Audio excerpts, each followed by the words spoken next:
Everybody, welcome. I put together a great selection of books for you today. Thank you for watching. I'm the Comics Teacher. So it's Friday. That means 5 new books for you today. 1 for your classroom, 1 piece of nonfiction, 1 just for you, a new book this week that's out in comic shops, and an ongoing series. So let's get right into it. The book for your classroom today is Chaboute's Park Bench. This French artist, Christophe Chaboute, has put out some amazing books. I will be covering probably almost all of them. I tend to keep all of them in my classroom.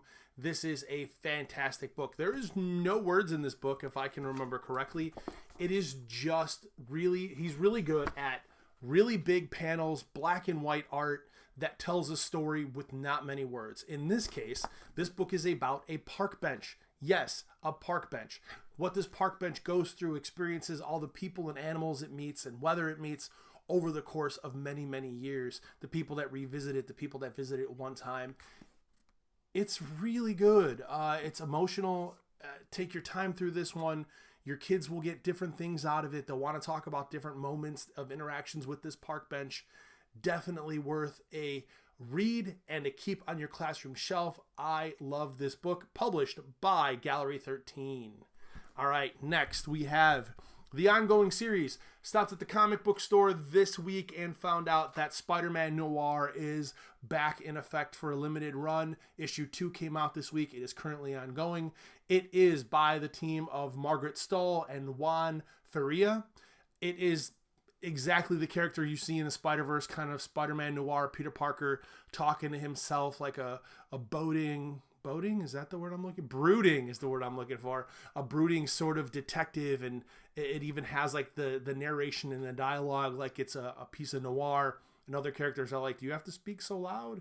You know, just like in the movie. The art is fantastic in this book. I know I say fantastic a lot, but it is a really, really good artwork in this.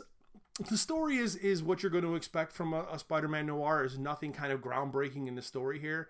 But if you like that character from the Spider-Verse and you're a fan of Spider-Man and you want a different take on the character, Spider-Man Noir from Marvel Comics and the ads, I'm not a big fan of ads being thrown in the middle of a book, but this book's kind of fun. So I don't mind an ad being thrown in here and there when I'm reading a book like this. It doesn't take me out of it too much. So your ongoing series this week is Spider-Man Noir at your local comic book shop. If you're in the Chicagoland area or visiting, please check out Alternate Reality Comics, located in beautiful downtown Mount Greenwood, 111th and Kedzie. Tell Tim, the comics teacher, sent you. It is a fantastic store. Tim has probably more product than any comic book store I've ever been into. So check out Alternate Reality. You know what? Let's go to the new book since we're talking about comic book shop and my trip there. The new series this week I want to talk about is called Lost Soldiers. This is an Image comic book. I love the cover. It's really interesting. And whenever I see a new #1 from Image, I got to check it out and see what it's about. This is from the team of Alish Kott, Luca Casalanguida, and colored by Heather Marie Lawrence Moore. A lot of names I had to write down in the back there so I didn't forget anybody. It is about, it kind of crosses timelines, right? It's set in Vietnam and then also current days. And we have a lot of these gritty, war-hardened soldiers who are now kind of doing paramilitary activity. And it seems like there's a lot of history that they're kind of setting up between the lives of these soldiers in Vietnam and how they ultimately became who they are today. Really well written. The narration in this book, I was reading it out loud. Sometimes I just sit here and read comics out loud to hear how it sounds. It's very well written. The dialogue, not so much as the narration. I mean, the dialogue's fine, but the narration in this book is very poetic. It's very literary, very, I don't know I guess literary is the word for it. Is it for your classroom? No. So far there's a ton of violence, a lot of swear words in here, but this one would be a cool, if that's interesting to you, you like war stories, kind of blending timelines, this one from Image Comics is one you are going to want to check out. All right. For you, I got a special one for you. This one is one that I've loved for a long time. I picked it up. Pamela Ribon and Kat Ferris's My Boyfriend is a Bear. Pamela Ribon happened to be at a comic book convention that I was at, and she had written, gosh, I forgot what it was. She'd written a Rick and Morty issue, I think it was, and I was like, oh, this is pretty cool. And I picked this book up It is really fun. It is about relationships, about being in a relationship that maybe other people would question. If you've ever had friends who are like, why are you dating him, or why are you dating her, and kind of getting past the ignorance of like pulling past the curtain on relationships that might not be traditional or normal.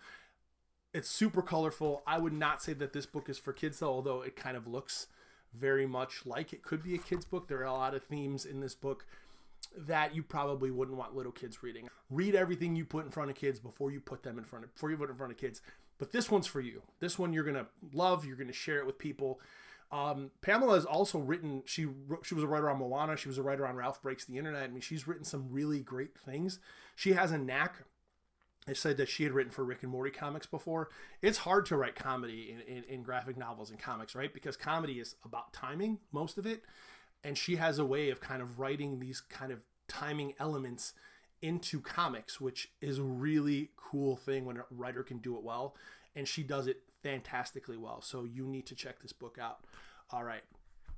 My Boyfriend is a Bear and that is an Oni Press. That is an Oni Press book right there. The last one I'm going to get into today is your nonfiction book for today, and it is Grand Theft Horse from TU Books. This book was written by G. Neri and drawn by Corbin Wilkin. It is the true story of Gail Rufo, Rufo, and she was the first person in 150 years charged with Grand Theft Horse. Horse trainer involved in the horse racing industry is not really keen on the way these horses are treated. So she has this one horse and she does not like the way it's treated. So she steals it and hides it away somewhere. And this book becomes a legal battle to get her to tell the other owners of the horse where it is. And it's a true story about this woman trying to fight to save the lives of horses, one particular in general in this book. This book kind of opened my eyes to a lot of the injustices in the horse racing world, and then I saw a lot of the way horses were treated from Real Sports on HBO. I am against horse racing, and if you read this book and kind of do some research, you'll see it's kind of terrible the way these horses are treated in a lot of the industries. There are some that are treated more humanely than others in certain segments of the sport, but overall it's pretty rough. But this book, if it's not, it's going to be made into a movie, I'm pretty sure. This book's a couple years old now. I think it's from 2018. But if you like true stories, there's a lot of courtroom drama in this book, but it is a fantastic tale of a woman sticking to her guns and doing what is right for animals. Grand Theft Horse from TU Books. Check this one out. Also, Gene Neri wrote Yummy. So if you've read Yummy and you like that, you'll like the writing style of Grand Theft Horse. I just like saying that title, Grand Theft Horse. So here we go. We're at 8 minutes. I'm going to sum up here. Once again, your nonfiction book, Grand Theft Horse.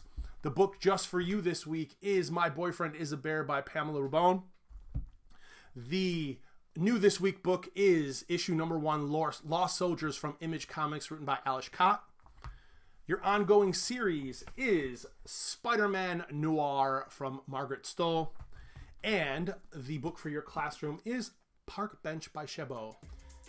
That is all for me today. This is a good collection of books here. I think you should head and pick up some of these, put these on your list. I'm going to try every week to get as many books as I can to you that I'm excited about. I hope you have a wonderful week. Also, I reached 8,000 Twitter followers, so I'm going to be doing a big giveaway this week. So head to @comics_teacher to find out what my giveaway is going to be to celebrate my 8,000th Twitter follower.